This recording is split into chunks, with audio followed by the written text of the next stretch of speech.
ഇന്നലത്തെ വീക്ഷണിൽ അപ്പാനിയാണ് പോയിട്ടുള്ളത്. പക്ഷെ അപ്പാനീൻ്റെ ആ ഒരു പോക്ക് എന്ന് പറഞ്ഞിട്ടുണ്ടെങ്കിൽ ഒരു പേഴ്സണൽ ഗ്രഡ്ജ് വെച്ചൊന്നും കളിക്കാതെ ഒറ്റക്കായിട്ട് നല്ല രീതിയിൽ കളിക്കാന്നുണ്ടെങ്കിൽ കുറച്ചും കൂടി ഒരു മുന്നോട്ട് പോകേണ്ട കണ്ടസ്റ്റൻ്റ് ആണ്.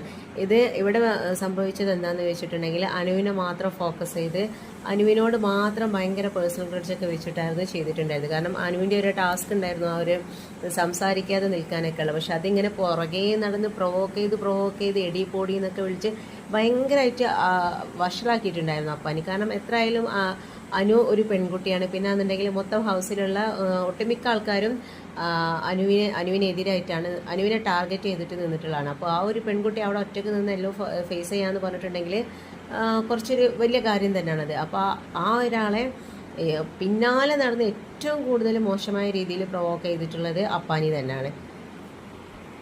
പക്ഷെ അതൊന്നുമല്ല ആ ഒരു എവിക്റ്റഡ് ആവാനായിട്ടുള്ള ഒരു കാരണം എന്ന് പറഞ്ഞിട്ടുണ്ടെങ്കിൽ മസ്താനീനോട് പറഞ്ഞിട്ടുള്ള ഒരു ബാഡ് വേർഡാണ്. അത് ഏറ്റവും വളരെ മോശമായിട്ടുള്ള ഒരു വേർഡാണ് പറഞ്ഞിട്ടുള്ളത്.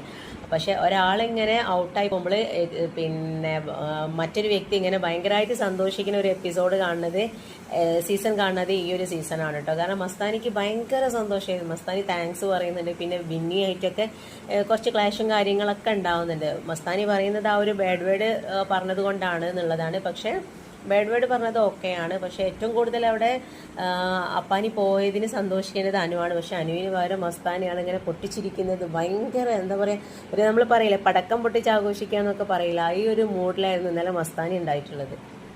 ഇപ്രാവശ്യത്തെ എവിക്ഷനിൽ നമുക്ക് തന്നെ ആര് പോകണമെന്ന് അങ്ങനെ പറയാൻ പറ്റുന്നില്ല കേട്ടോ. കാരണം എല്ലാവരും നല്ലോണം അത്യാവശ്യം കളിക്കുന്ന ഗെയിമേഴ്സ് തന്നെ ആയിരുന്നു. പിന്നെ ചെറിയ അവർ എന്താ പറയുക മാനിപ്പുലേറ്റ് ചെയ്ത് അങ്ങനെയൊക്കെ കാര്യങ്ങൾ വഷളാക്കുന്ന കുറച്ച് ടീംസും ഉണ്ട്. പക്ഷേ ശൈത്യാണ് ഈ ഒരു വീക്ക് പോകേണ്ടത്. കാരണം ശൈത്യ അവിടെ വല്ലാതൊന്നും ചെയ്യുന്നില്ല. പിന്നെ അനുവിൻ്റെ ബെസ്റ്റ് ആയിട്ട് നിന്നിട്ട് പിന്നിൽ കൂടെയുള്ള ശൈത്യൻ്റെ ആ ഒരു പെരുമാറ്റം എല്ലാം കൂടിയായിട്ട് ശൈത്യമാണ് പോകേണ്ടതായിട്ട് കാണുന്നത്. പക്ഷെ അപ്പാനീൻ്റെത് ഈ ഒരു പ്രവൃത്തി കൊണ്ടാണ് പോയിട്ടുള്ളത്. അപ്പോൾ നമ്മളെല്ലാവരും ദേഷ്യം പിടിച്ചാൽ നമ്മൾ മോശം വാക്ക് ഉപയോഗിക്കുന്ന ആൾക്കാരുണ്ടാവും, കുറച്ചും കൂടി ഭയങ്കരമായിട്ട് പറയുന്ന ആൾക്കാരുണ്ടാവും. പക്ഷെ നമ്മളൊരു ഷോയിലൊക്കെ ചെന്നിട്ടുണ്ടെങ്കിൽ കുറച്ച് നമ്മൾ കൺട്രോൾ ചെയ്യാനായിട്ട് പഠിക്കണം.